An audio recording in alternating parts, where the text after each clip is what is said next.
The following video deals with mature subject matter which may not be suitable for younger children. Viewer discretion is advised. Last week, on July 4th, 2023, the action film Sound of Freedom premiered worldwide under the distribution of Angel Studios after spending 6 years on the back burners of 20th Century Fox and Disney. This movie is based on the career of Tim Ballard, a former special agent for America's Department of Homeland Security, who has spent a decade rescuing children from the dark underworld of the sex trafficking industry through his non-profit organization, Operation Underground Railroad. Ballard is played by American actor Jim Caviezel, star of the films The Thin Red Line, The Count of Monte Cristo, and The Passion of the Christ, who has attracted media attention in recent years for his statements that trafficked children are sometimes tortured so that adrenochrome might be extracted from their bodies, adrenochrome being a natural chemical produced by the oxidation of the hormone epinephrine or adrenaline. Caviezel, who claims to have gleaned this information from the anti-trafficking agency consulted while working on The Sound of Freedom, first mentioned what he called the adrenochroming of children in 2021, while remotely promoting the film at a health freedom conference in the city of Broken Arrow, Oklahoma. He elaborated on this alleged practice more recently in an interview with former White House chief strategist Steve Bannon, describing adrenochrome as an elite drug that they've used for many years. It's 10 times more potent than heroin, and it has some mystical qualities as far as making you look younger. Ambrosia is the street term, well, the elite term. Ballard himself touched on the underground adrenochrome industry in a recent viral interview with Canadian psychologist Jordan Peterson. "They're taking children's blood and devouring it," Ballard said, referring to human trafficking clients in West Africa. "It's very real, this witch doctory. They take these children, they take their organs, they take their blood, they drink it." The notion that fresh, naturally derived human adrenochrome is a potent narcotic in high demand on the black market, particularly among certain elitist circles, far predates Ballard and Caviezel's recent statements, having circulated throughout the shadowy corners of the internet for decades. Adrenochrome, as mentioned, is a derivative of the fight-or-flight hormone adrenaline, normally produced in the adrenal glands above the kidneys in response to perceived danger. When subjected to extreme stress, the body floods the bloodstream with adrenaline, causing an increase in heart and respiratory rate, and providing muscles with the energy they need to contract quickly and powerfully. When subjected to extreme anxiety, the body suffers what biologists call oxidative stress, during which the body produces negatively charged oxidants like superoxide. During physical torture, the body produces an excess of both adrenaline and oxidants, which interact with each other to form the chemical compound adrenochrome. Predictably, various mainstream media outlets have dismissed the notion of an underground adrenochrome industry as a baseless, right-wing fantasy. In his July 31st, 2020 article for the website Wired.com, for example, Harvard ethnographer Brian Friedberg characterized the concept of adrenochrome harvesting as a modern incarnation of a centuries-old anti-Semitic myth. This supposed urban fairy tale, other writers have proposed, has its roots in journalist Hunter S. Thompson's 1971 novel, Fear and Loathing in Las Vegas. Thompson's book is based on the author's own trips to Sin City with Hispanic attorney Oscar Zeta Acosta. About halfway through the novel, Acosta's character hands Thompson's character a little brown bottle of adrenochrome, which he claims to have obtained from a Satanist accused of child molestation. "He offered me human blood," he said of the dealer. "Said it would make me higher than I'd ever been in my life. I thought he was kidding, so I told him I'd just as soon have an ounce or so of pure adrenochrome. Of the substance itself," he said, "that stuff makes pure mescaline seem like ginger beer. You'll go completely crazy if you take too much. There's only one source for this stuff, the adrenal glands from a living human body. It's no good if you get it out of a corpse." In reality, skeptics argue, adrenochrome is a relatively mundane and not very exciting chemical compound, with little value as a narcotic, which can be easily and inexpensively synthesized in a lab. Some have even made the erroneous claim that it cannot be found in human blood, or that it doesn't exist at all. While synthetic crystalline adrenochrome can indeed be cheaply produced, as it has been for laboratory purposes since 1958, The idea that the substance in its fresh, natural form is not an extremely potent hallucinogen flies in the face of human experiments conducted in the 1950s in an unassuming corner of the Canadian province of Saskatchewan, and in the longevity of a brutal native custom once practiced by the First Nations of the Great Lakes. In this piece, we will explore Canada's shocking role in the dark history of adrenochrome consumption. Before we delve into the fascinating story of Drs. Hoffer, Osmond, and Smithies, Saskatchewan-based pioneers in the medical application of psychoactive drugs, who theorize that schizophrenia is caused by the inability to metabolize adrenochrome in the brain, who personally explored the psychedelic potential of adrenochrome through self-experimentation, let us first take a look at a historic phenomenon which may constitute the first recorded instances of adrenochrome consumption in Canada. Throughout the 17th and 18th centuries, missionaries, explorers, soldiers, and fur traders who plied their trade in eastern Canada described a grisly, martial ritual practiced by certain First Nations warriors of what is now Ontario and Quebec. In the aftermath of a victorious battle, or at the fatal conclusion of the ritual torture of an enemy prisoner, native braves would eat the flesh and drink the blood of their fallen enemies, believing that such ingestion allowed them to absorb the power of the slain. This horrific custom was practiced by the Iroquois, a confederacy of 5 nations native to the forests of upstate New York, whose ruthless warriors, allied with the Dutch and English settlers of what is now the northeastern United States, were the terror of 17th century New France. The Iroquois' proclivity for consuming the corpses of their enemies is alluded to several times in the Jesuit relations, reports made by French Jesuit missionaries to their superiors, describing their attempts to convert the natives of New France to Christianity. For example, in a 1632 relation, Jesuit father Paul Lejeune, who lived among the Montagnais of Quebec at the time, described how the Iroquois made their prisoners of war suffer all that cruelty as the devil can suggest. At last, as a final horror, they eat and devour them almost raw. In 1637, Lejeune detailed the torture, execution, and cannibalism of an Iroquois prisoner captured by the Huron, another Algonquian people native to the Great Lakes. After tying him to a tree, the Huron captors burned their prisoner with torches and red-hot tomahawks until his entire body was scorched, going so far as to melt his eyes and thrust burning brands down his throat. When the prisoner became too exhausted to recoil from their implements, the captors dismembered him alive and feasted on his corpse. Perhaps the most famous record of Iroquois torture and cannibalism is the second-hand account of the martyrdom of Father Jean de Brebeuf, Canada's patron saint, which appears in the 1649 issue of the Jesuit Relations. Jean de Brebeuf was a French Jesuit missionary who ministered to the spiritual needs of the Huron Indians between Lakes Ontario and Huron. In 1647, the Hurons' hereditary enemies, the Mohawk and Seneca of the Iroquois Confederacy, launched what would become a massive 9-year offensive against France's native allies in the Great Lakes.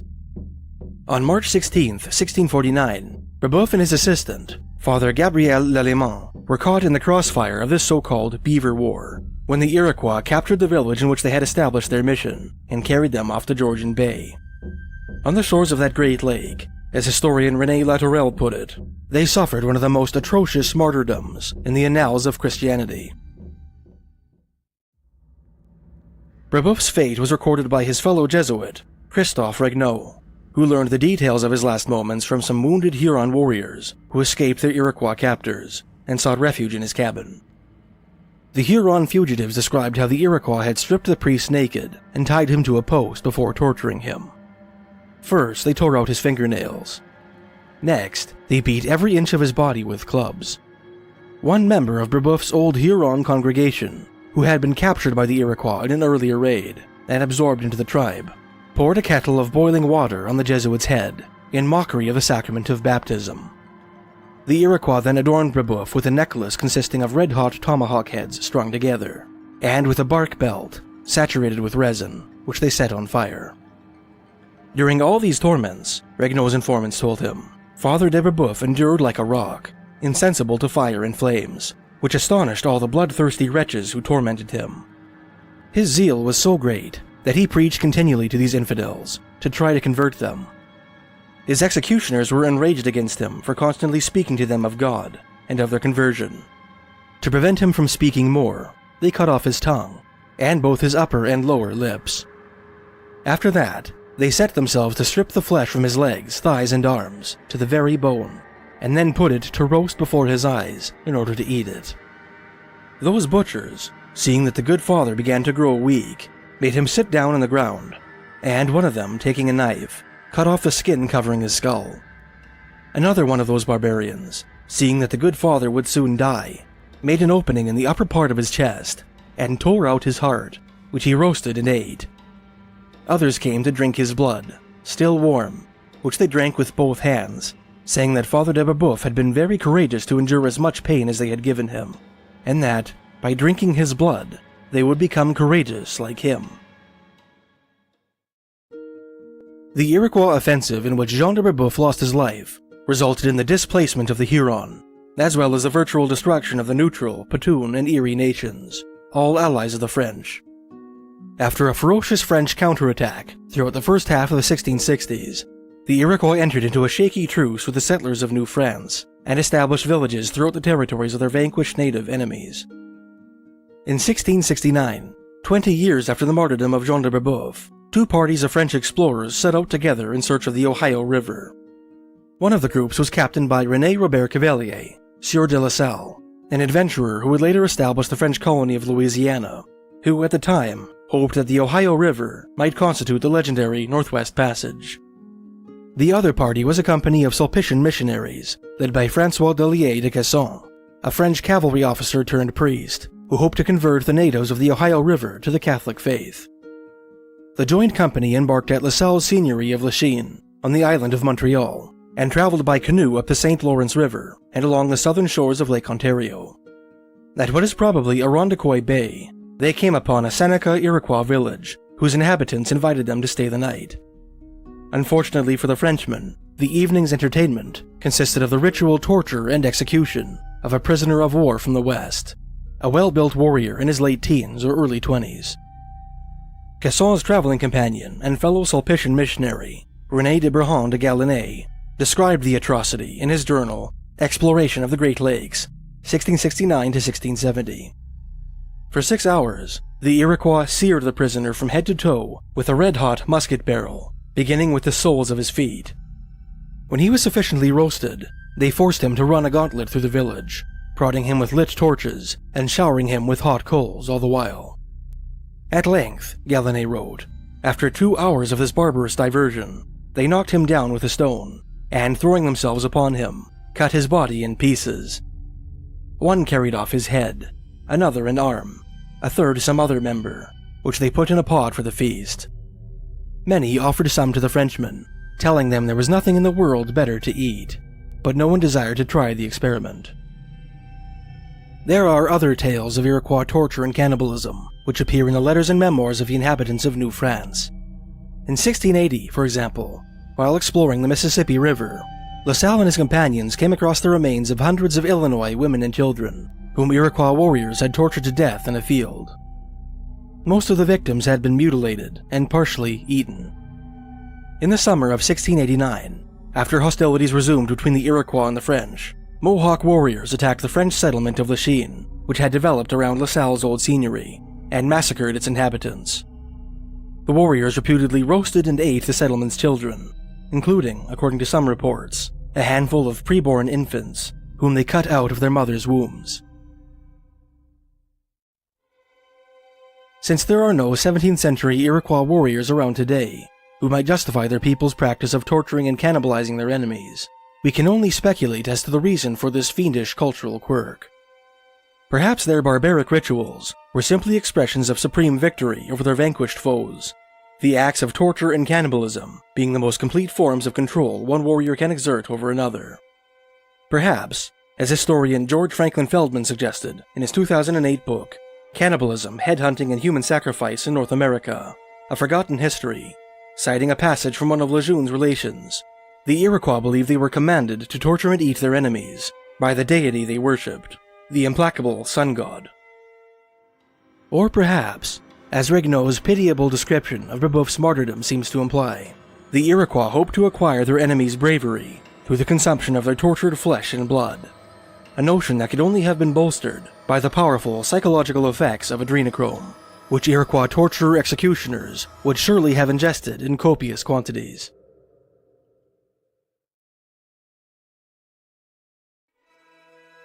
The Iroquois and Huron were not the only First Nations to traditionally torture and eat their prisoners.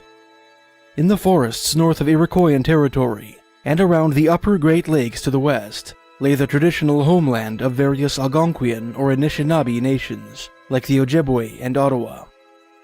Although these people generally abhorred the idea of cannibalism as a means of survival during the cold winter months and in times of famine, associating such anthropophagy with an evil spirit called the Wendigo, some of them were not averse to drinking the lifeblood and feasting on the flesh of enemy warriors defeated in battle. One early report of martial cannibalism among the Ojibwe appears in the French-language book Memoir on the Manners, Customs, and Religion of the Savages of North America, written by French explorer and fur trader Nicolas Perrault, sometime in the late 17th or early 18th century. Perrault described how, in 1662, about 100 Iroquois warriors entered Ojibwe country at Sault Ste. Marie, between Lakes Huron and Superior, to look for a village to eat, as they have always taken pleasure in drinking the blood and eating the flesh of all the different tribes. Before launching their planned assault, these invaders were perceived by Ojibwe scouts, who brought word of their presence back to their band. The Ojibwe hastily assembled their own war party and ambushed the unsuspecting Iroquois at daybreak, at a place known today as Iroquois Point. The skirmish that ensued was a complete victory for the Ojibwe, who slew every last one of their southern foes with arrows and war clubs. The would-be cannibals met the same fate they had planned to deal to the natives of Lake Superior. The Iroquois who had been sent out as scouts, Perrault wrote, returned to their camp a few days after this defeat, expecting to join their people there. But when they found only headless corpses on the ground, and the bones of those whose flesh had been eaten, they made diligent haste to carry back to their own country this dismal news. Other documented cases of Anishinaabe cannibalism occurred during the 7 Years' War, a global conflict fought between France and Britain and their respective allies from 1756 to 1763, and in a smaller succeeding conflict known as Pontiac's Rebellion. We will explore one of the better written accounts to come out of the second conflict. The 7 Years' War resulted in British control over nearly all of eastern continental North America, from as far north as Hudson's Bay to as far south as New Orleans. In the aftermath of this World War, British soldiers began to garrison themselves in the old French fur trading forts established throughout the Great Lakes. They were followed by independent British and colonial American fur traders, called peddlers, who hoped to open up trading relationships with the native allies of the defeated French. Among the first of these peddlers was a New Jersey-born adventurer, known today as Alexander Henry the Elder, who recorded his Canadian escapades in his 1809 memoir.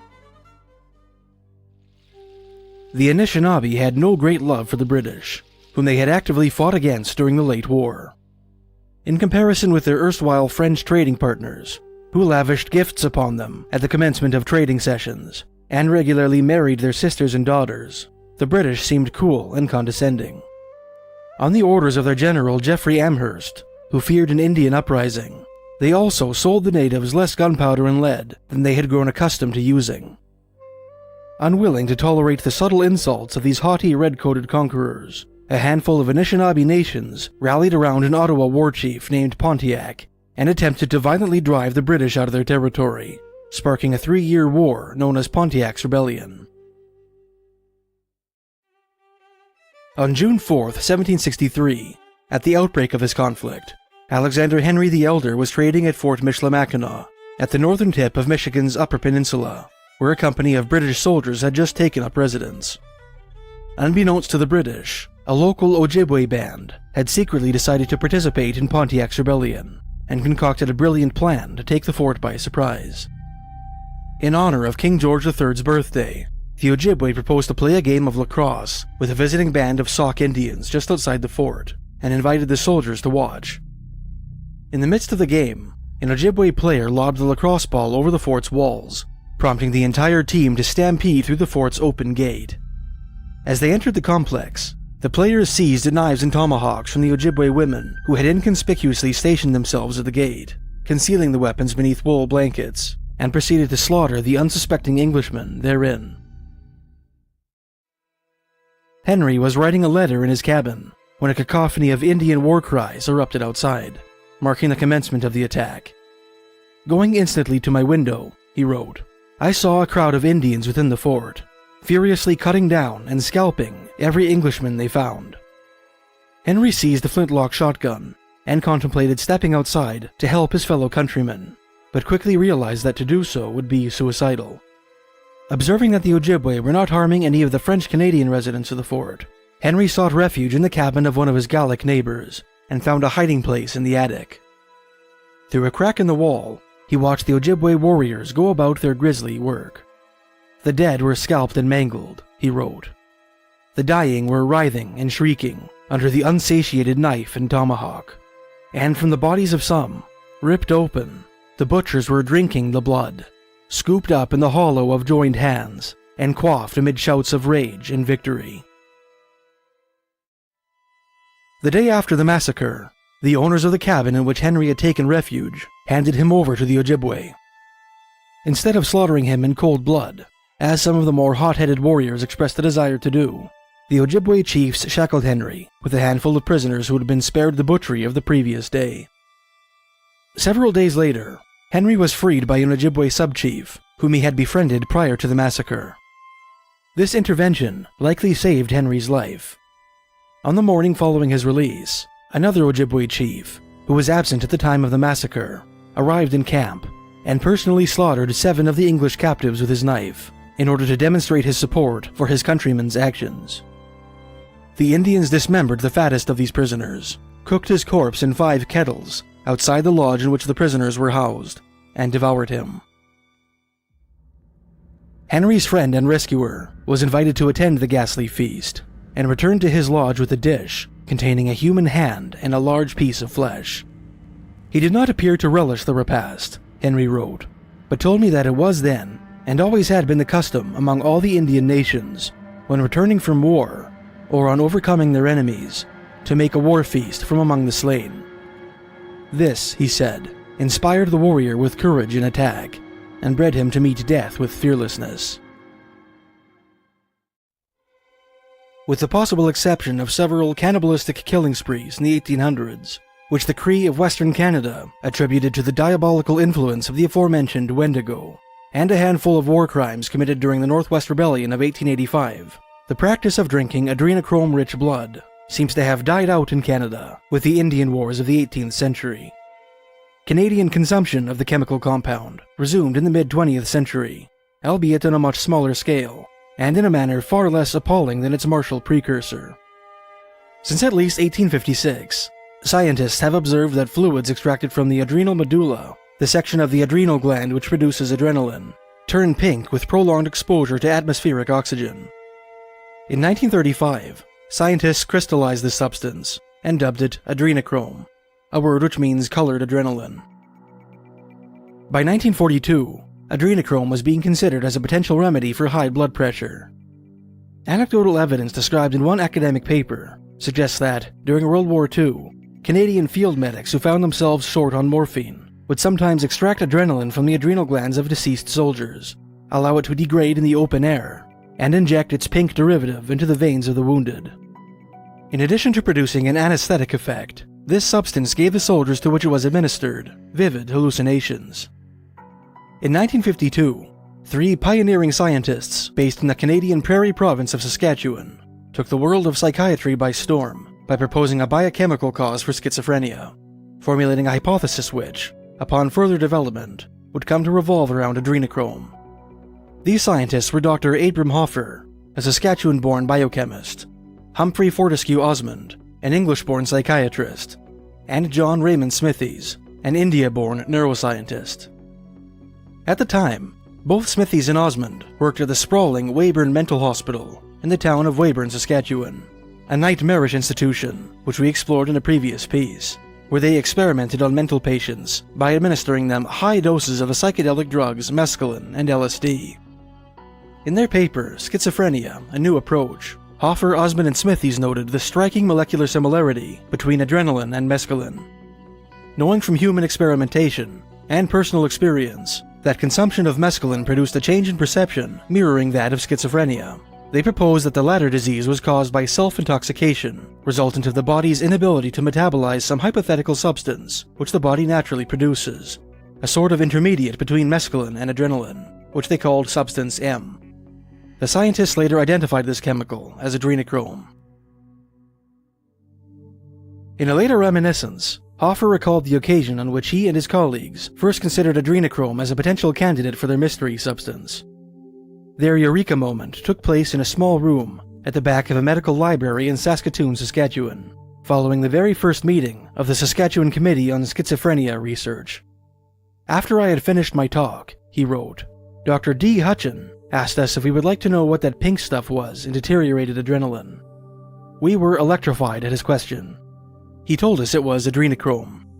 He was probably the only scientist in Canada who knew what it was. He had done research for his PhD with his compound, in England with Professor Burns. Suddenly, we had our adrenochrome hypothesis. Before we delve into Drs. Hoffer, Osmond, and Smithy's disturbing research into the psychedelic effects of adrenochrome, it might be worth our while to touch on the dark story of the Weyburn Mental Hospital and Dr. Osmond's strange connections with Aldous Huxley and the CIA, connections made doubly disconcerting by the proposed association between America's three-letter agencies and the adrenochrome harvesting industry, insinuated by Caviezel and others. Humphrey Osmond's LSD experiments in the Weyburn Hospital attracted the interest of Aldous Huxley, the British novelist whose 1932 novel, Brave New World, depicts a future dystopia in which a small oligarchy enslaves the masses through the chemical manipulation of their passions, whose brother, Sir Julian Huxley, developed the chilling philosophy of transhumanism, which so many members of today's Western elite openly espouse. In May 1953, Osmond supplied Huxley with mescaline and supervised his ensuing psychedelic trip at his home in the Hollywood Hills. Huxley's experience made him a wholehearted advocate of hallucinogenic drugs and prompted him to write his famous essay, The Doors of Perception, in which he professed his opinions on the subject. In that piece, Huxley referenced Osmond, Hoffer, and Smithy's hypothesis regarding the relationship between schizophrenia and adrenochrome. Osmond's work with LSD also drew the attention of the Central Intelligence Agency, which hoped to employ psychedelic drugs for purposes of coercion. 1 month before Huxley's mescaline trip in California, the CIA, aided by information they acquired from Dr. Osmond at the Weyburn Mental Hospital, launched Project MK-Ultra, a clandestine human experimentation program in which hallucinations and psychiatric mind control techniques were applied to unsuspecting test subjects. Throughout the 1950s, Osmond, Hoffer, and Smithy's plunged headlong into the fascinating world of adrenochrome, taking a special interest in its effect on human behavior. First, they manufactured the drug themselves, creating what Hoffer described as beautiful crystals which were purplish red, which formed a bright red solution, which turned yellow when oxidized by the oxygen in the air. They then began to experiment on themselves and their wives by injecting the adrenochrome solution beneath their skin and directly into their veins. Their ensuing experiences led them to describe adrenochrome as a more insidious and longer-lasting drug than both mescaline and LSD. Osmond wrote a detailed description of his first trip on adrenochrome inside the Weyburn Mental Hospital. A 30-hour ordeal resulted of an intravenous injection of what he described as a very small dose. After the purple-red liquid was injected into my right forearm, Osmond wrote, I had a good deal of pain. I did not expect that the experimenters would get any results from a preliminary trial, and so was not, as far as I can judge, in a state of heightened expectancy. After about 10 minutes, while I was lying on a couch looking up at the ceiling, I found that it had changed color. It seemed that the lighting had become brighter. I looked across the room, and it seemed to have changed in some not easily definable way. I closed my eyes, and a brightly colored pattern of dots appeared. The dots were not as brilliant as those which I have seen under mescal, but were of the same shape. The patterns of dots gradually resolved into fish-like shapes. I felt that I was on the bottom of the sea, or in an aquarium among a shoal of brilliant fishes. At one moment, I concluded that I was a sea anemone in this pond. Abram Hoffer and a psychologist named Neil Agnew, who were supervising his trip and recording his reactions, then showed Osmond a reproduction of a self-portrait of the artist Vincent van Gogh. "I have never seen a picture so plastic and alive," Osmond wrote. Van Gogh gazed at me from the paper, crop-headed, with hurt, mad eyes, and seemed to be three-dimensional. I felt that I could stroke the cloth of his coat, and that he might turn around in his frame. Osmond continued to trip as his observers brought him out of the hospital to Hoffer's home, finding something sinister and mysterious about the cracks in the hospital floor, and marveling at the grace and brilliance of a lamp he glimpsed through the window of a house they passed in the street. Next morning, Osmond concluded, although I had only slept a few hours, life seemed good. Colors were bright, and my appetite keen. I was completely aware of the possibilities arising from the experiment. Color had extra meaning for me. Voices, typewriting, any sound was very clear. With those whom I felt did not appreciate the importance of the new discovery, I could easily have become irritable, but I was able to control myself. Later, Osmond took a second, larger 5 mg dose of adrenochrome and recorded his experiences. At first, his vision seemed sharper, and as before, the Van Gogh portrait appeared to be three-dimensional. As the day drew on, Osmond felt a disturbing lack of empathy creep into his psyche. "My sister telephoned me," he wrote, "and although I am usually glad to hear her voice, I couldn't feel any warmth or happiness. I watched a group of patients dancing, and although I enjoy watching dancing, with the envious interest of one who is clumsy on his feet, I didn't have a flicker of feeling." As we drove back to Abe's house, a pedestrian walked across the road in front of us. I thought we might run him down, and I noticed with detached curiosity. I had no concern for the victim. We did not knock him down. I began to wonder whether I was a person anymore, and to think that I might be a plant or a stone. As my feeling for these inanimate objects increased, my feeling for and my interest in humans diminished. I felt indifferent towards humans, and had to curb myself from making unpleasant remarks about them. Hoffer's observations corroborate Osmond's self-report. On the occasion of Osmond's second trial, he wrote, "The most noticeable change was his withdrawal from people. After the laboratory session, we drove to my home. Osmond entered, found a chair, where he sat for approximately 1 hour, intently examining the rug. He did not greet the group of people who were at the house, nor enter into the discussion." Osmond awoke the next morning feeling lively and well-rested, and prepared to head to a scientific meeting. He took 2 hours to get dressed. After finding his vehicle in the building's parking lot, with some difficulty, he found himself incapable of driving, and asked the garage proprietor to drive him to work, feeling none of the shame which such a request would normally have induced. "Abe," he wrote Hoffer, scrawling a note in the middle of the meeting, "this damn stuff is still working. The odd thing is that stress brings it on after about 15 minutes. I have this glass wall other side of the barrier feeling. I have a feeling that I don't know anyone here. Absurd but unpleasant. Also some slight ideas of reference arising from my sensation of oddness. I have just begun to wonder if my hands are writing this. Crazy, of course." Following Hoffer and Osmond's preliminary self-experiments, other scientists began administering adrenochrome to spiders, mice, rats, cats, dogs, rabbits, monkeys, and human beings. The drugs were administered intravenously, subcutaneously, by placing them beneath the tongue, by inhaling them, and in one instance, by injecting them directly into the brain. In every case, adrenochrome produced profound psychological changes in the subjects. In a Russian experiment, trained monkeys injected with adrenochrome were unable to complete simple tasks they had performed many times before, even when they were hungry and bananas were on the line. In a Canadian study, rats injected with the substance memorized patterns far more slowly than normal rats. And in an American study, in which adrenochrome was injected into the brains of cats, the feline subjects all slipped into a deep, blissful trance. They would sometimes suddenly look up towards the ceiling or around them, the authors wrote, and then remain motionless, staring into space. After an initial gradual reduction in motor activity, the cats would finally sit in odd positions, with their eyes wide open for long periods, and howl. Other observable effects included mild anesthesia, the spontaneous assumption of bizarre postures, and unnaturally high libido, which in one instance resulted in a doped-out tomcat making amorous overtures to the laboratory dog. The scientists, who injected other cats with LSD and mescaline, observed that adrenochrome had a more powerful and longer-lasting effect on the subject's brainwaves than either of the other hallucinogens. Despite the frantic attempts of the mainstream media to place adrenochrome in the same camp as the Easter Bunny and the Tooth Fairy, this brief glimpse into the chemical's place in Canadian history proves without a doubt that this so-called pink adrenaline is an extremely potent narcotic, and strongly suggests that it has been consumed as a fortifying elixir for centuries. Whether or not there is a black market adrenochrome industry, in which trafficked human victims are subjected to prolonged torture in order to fulfill a vampiric elitist demand, is a question that only time can answer.